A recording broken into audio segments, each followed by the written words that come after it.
నేను అసెంబ్లీలో చెప్పిన, అయ్యా కోపం ఉంటే నా మీది, కోపం ఉంటే నా మీద 2 కేసులు ఎక్కువ పెట్టు, నేను బాధపడా, తట్టుకుంటా, శక్తి ఉంది, కొట్లాడతా. కానీ మా నేత కార్మికుల మీద పగబట్టకు, నేను వాళ్ళకు మంచి చేసే ప్రయత్నం చేసిన తప్ప చెడు చేయలేదు అని సంజాయించే ప్రయత్నం చేసిన. వినలేదు. ఇన్లేదో కుంభకోణం జరిగింది, అన్లేదో జరిగింది, ఇక్కడేదో దోపిడీ, అక్కడేదో దోపిడీ.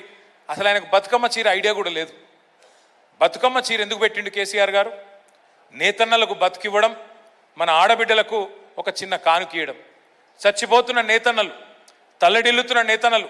జీవన్ రెడ్డి నాకు తెలుసు, ఉమ్మడి కరీంనగర్ జిల్లాకు నాయకత్వం వహించిన నాయకుడు ఆయన. ఆయనకు ఐడియా ఉంది ఇక్కడ ఎన్ని ఆత్మహత్యలు జరిగినాయి, ఎంత ఇబ్బంది ఉండే. మరి అట్లాంటి పరిస్థితుల్లో ప్రభుత్వాలకు అర్థం కాంది ఏంటి అంటే, ఇక్కడ ఉన్నది పరిశ్రమ అంటారు, ఇండస్ట్రీ అంటారు, టెక్స్టైల్ ఇండస్ట్రీ అంటే ఇక్కడ ఉన్నది టెక్స్టైల్ ఇండస్ట్రీ కాదు, ఇక్కడ ఉన్నది విద్యుత్ ఆధారిత కుటీర పరిశ్రమ. ఒక్కొక్క ఇంట్లో ఇంటెనక సాంచలు వేసుకొని 4, 6, 8 వేసుకొని ఓ చిన్న షెడ్ వేసుకొని, ఆ షెడ్డులో మరి తాను తన కుటుంబ సభ్యులు 4 కలిసి నడుపుకునే ఒక చిన్న కుటీర పరిశ్రమ మన సిరిసిల్లలోని పవర్లూమ్ ఇండస్ట్రీ. నాకు కూడా 2009 దాకా తెలియదు. ఎమ్మెల్యే అయినాక, ఇక్కడ మా అన్నలందరితో కలిసినాక, నేతన్నల కష్టం చూసినాక అప్పుడు మనసుకెక్కింది తప్ప అప్పటిదాకా తెలియదు. రేవంత్ రెడ్డి గారికి నేను చెప్పిన, అయ్యా మీకు నా మీద కోపం ఉంటే మీరు ఏమన్నా చేయండి పర్వాలేదు, కానీ మా సిరిసిల్ల మీద కోపం తీయకండి అని చెప్పిన. ఆయన మాత్రం మూర్ఖంగా ఇలా చీరల ఆర్డర్లు బంధు, 1, 2 ఎన్ని బంద్ చేసిండు ఒకసారి ఆలోచించుకోండి. కేసీఆర్ కిట్టు బంధు, బతుకమ్మ చీర బంధు, పిల్లలకు బ్రేక్ఫాస్ట్ బంధు, ఆఖరికి రైతు బంధు కూడా బంద్ అయిపోయింది. ఇవాళ కేసీఆర్ గారు చెప్పిన ముందే, అన్న వస్త్రానికి పోతే ఉన్న వస్త్రం పోతుంది, మీరు దయచేసి మోసపోకండి, గోసపడతాము, ఆగమాగం ఓటేయకండి అని చెప్పిండు. సరే, మీరు సిరిసిల్లలో మీరు విన్నారు, కేసీఆర్ గారి మాట విన్నారు. విని మళ్ళా కేసీఆర్ ముఖ్యమంత్రి కావాలి, ఏమైనా ఉంటే చిన్న చిన్న పొరపాట్లు ఉంటాయి, మనుషులం కాబట్టి ఉండొచ్చు, కానీ కేసీఆర్ మంచి చేసిండు, మాకు సముద్రమే తెచ్చి మా తంగలపల్లి బ్రిడ్జ్ కిందికి తెచ్చిండు కేసీఆర్ అని చెప్పి మీరందరూ, ఈ ప్రాంత రైతన్నలు, ఈ ప్రాంత నేతన్నలు మీరందరూ మళ్ళీ దయదలిచి నాకు ఓటేస్తే నేను గెలిచి 5వసారి మీ ఆశీర్వాదంతో ఎమ్మెల్యే అయినా. ఇవాళ నేను మీ అందరినీ ప్రార్థించేది ఒకటే, రాజకీయంగా ఎవరు ఏమవుతారు, ఎవరు ఏ పదవి వస్తుంది, అది మీ దయ ఉంటే ఏదైనా అవుతుంది. వాస్తవం ఏంటి అంటే, ఇవాళ తెలంగాణకు కేసీఆర్ గారి నాయకత్వం ఖచ్చితమైన అవసరం ఉంది. కేసీఆర్ గారికి ముఖ్యమంత్రి పదవి అనే దానికంటే తెలంగాణకు ఇవాళ కేసీఆర్ నాయకత్వం ఖచ్చితంగా ఈ సందర్భంలో క్లిష్టమైన టైంలో అవసరం ఉన్నది. ఇదేదో నేను ఉత్తగానే చెప్తలేను, చూస్తున్నాం రైతుల పరిస్థితి. కళ్ళ కద్దుకొని వడ్లు కొనే ప్రభుత్వం ఉండే, మనకు ధాన్యం కొనే ప్రభుత్వం ఉండే. ఒక వడ్లే కాదు, శనగలు కొన్నాం, జొన్నలు కొన్నాం, మక్కలు కొన్నాం, మిర్చి కొన్నాం. ఏది వండిస్తే రైతు కనీస మద్దతు ధర ఇచ్చి 1000 కోట్ల నష్టం వచ్చినా ప్రభుత్వానికి దాన్ని నిల్వ ఉంచి, గోదాములు కట్టి నిల్వ ఉంచి 1000 కోట్ల నష్టం వచ్చినా రైతు నష్టపోవద్దని చెప్పి, రైతు రాజులు ఎక్కువ ఉండాలని చెప్పి కొన్నాడు కేసీఆర్. కళ్ళ కద్దుకొని కొన్న ప్రభుత్వాన్ని పక్కకు పెట్టుకున్నాం. ఇలా కాళ్ళు పట్టుకున్నా కొనని ప్రభుత్వాన్ని తెచ్చుకున్నాం. పాలిచ్చే బర్రెను పక్కకు పెట్టి తన్నే దున్నపోతుంది తెచ్చి పెట్టుకున్నాం. చూడండి, మీరు ఒక్కసారి ఆలోచన చేయండి. ఏమన్నాడు రేవంత్ రెడ్డి గారు? ఆయన 10,000 ఇస్తే నేను 15,000 ఇస్తా, ఆయన 2 పంటలకు రైతు బంధు ఇస్తే నేను 3 పంటలకు ఇస్తా. ఇలా యూరియా ఇస్తలేడు కదా, రైతు బంధు దేవుడెరుగు, యూరియా దిక్కులేదు. మళ్ళీ తీసుకొస్తా, ఆనాటి రోజులు వెనకటి రోజులు తెస్తా అన్నాడు, తెచ్చిండు. మన ఎల్లారెడ్డిపేటలో వెంకటాపూర్లో నాకు యాదికున్నది, 2009-10లో మునిగే ఎల్లయ్య అనే ఓ రైతు, దళిత రైతు, లైన్లో నిలబడి ఆయనతో చక్కరో చక్కనే పడిపోయి చచ్చిపోయింది. నేను పోయినాడికి. ఆ రోజుల్లో పొన్నం ప్రభాకర్ గారు ఎంపీ, శ్రీధర్ బాబు గారు మంత్రి, అందరం పోయినవాడికి ఆ ఎల్లయ్య గారి కుటుంబాన్ని పరామర్శించడానికి. మళ్ళీ ఆ రోజులు వచ్చినాయి. మళ్ళా ఎరువుల దుకాణాల ముంగట చెప్పుల లైన్లు, మళ్ళా రైతులు సొమ్మసిల్లి పడిపోవడం, ఆఖరికి ఇవాళ కొనుగోలు కేంద్రాలలో రైతులు పడిపోయి చచ్చిపోయే పరిస్థితి వచ్చింది. కొనుగోలు కేంద్రాలలో వడదెబ్బ దాకి రైతులు చచ్చిపోయే పరిస్థితి. ఇవాళ రైతు బంధించుడు దేవుడెరుగు, ఆ గన్ని బ్యాగ్స్ ఇచ్చేటోడు లేడు, సంచులు ఇచ్చేటోడు లేడు. సంచులన్నీ ఆడవైనాయిరా అని తెలుసుకుంటే రాహుల్ గాంధీకి పోతున్నాయట. రైతుల ధాన్యంకు సంచులు లేవు, రాహుల్ గాంధీకి పోతున్నాయి సంచులలో, మొత్తం మూటలు మూటలు పోతున్నాయి. ఈ పరిస్థితి వచ్చింది ఇవాళ తెలంగాణలో. ఇక ముఖ్యమంత్రి గారి భాషకైతే ఆయనకు రోజుకు 2 సార్లు మొక్కాలి. ఎన్నడిలే నేను ఇటువంటి ముఖ్యమంత్రి మాటలు, ఇటువంటివన్నైతే నేను ఎవరిని చూడలే. చాలామందిని చూసిన నేను కూడా, నాకు కూడా 50 ఏళ్ళు ఇప్పుడు.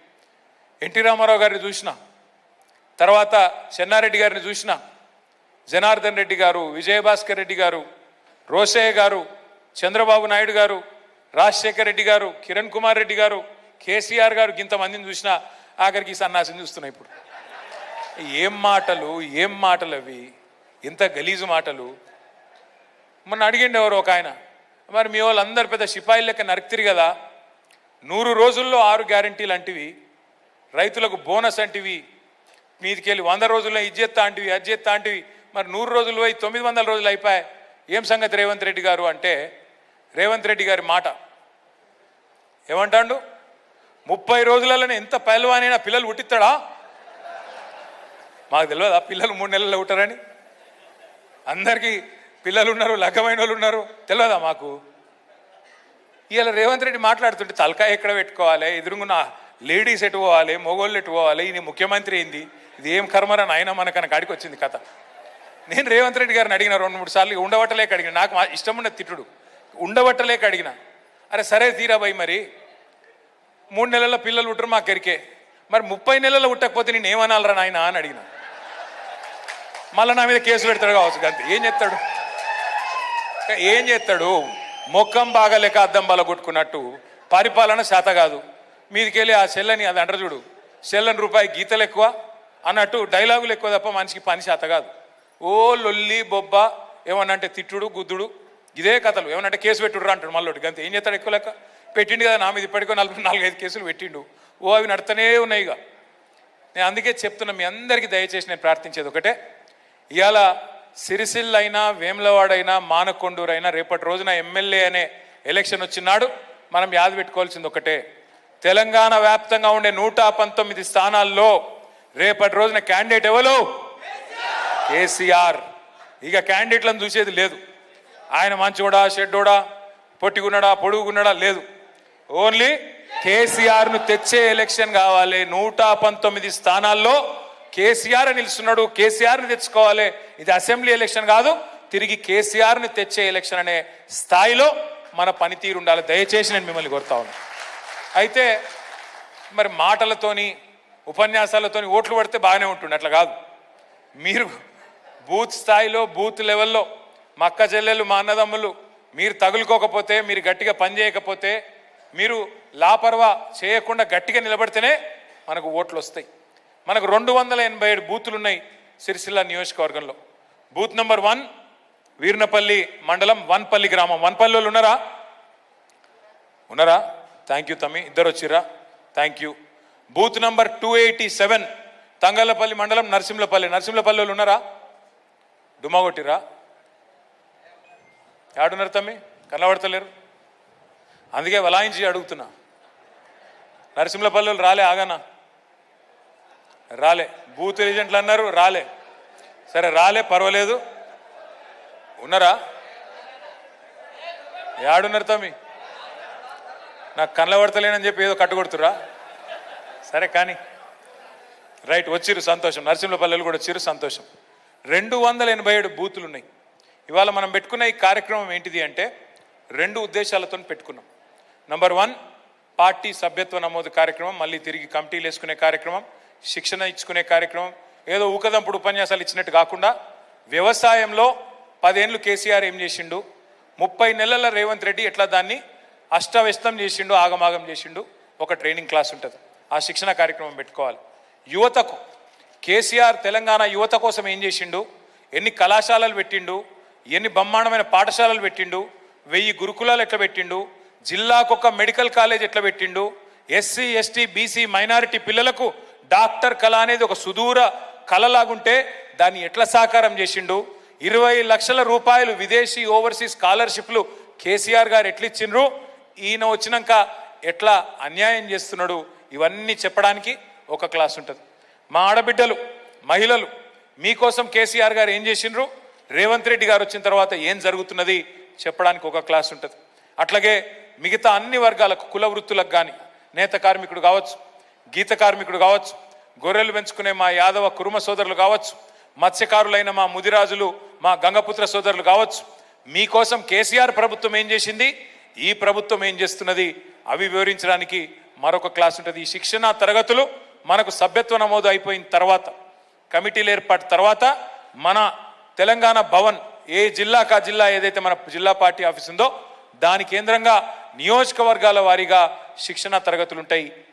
ఈ సంవత్సరంలోనే ఆ కార్యక్రమం కూడా చేసుకుంటాం. ఏదో వచ్చి సుట్టపుసుపుగా వచ్చి ఉపన్యాసం చెప్పుకోవడం కాదు, మిమ్మల్ని అందరినీ కూడా సుశిక్షితులైన సైనికులుగా తయారు చేయడానికి, ముఖ్యంగా అందరికీ కింది దాకా సమాచారం ప్రజల దాకా తీసుకొని పోవడానికి, వాస్తవాలు చెప్పడానికి, ప్రజలు మళ్ళీ ఇట్లాంటి మోసాలకు గురి కాకుండా జాగ్రత్త పడడానికే శిక్షణ తరగతులు కూడా ఈ సంవత్సరమే పెట్టుకోబోతా ఉన్నాం.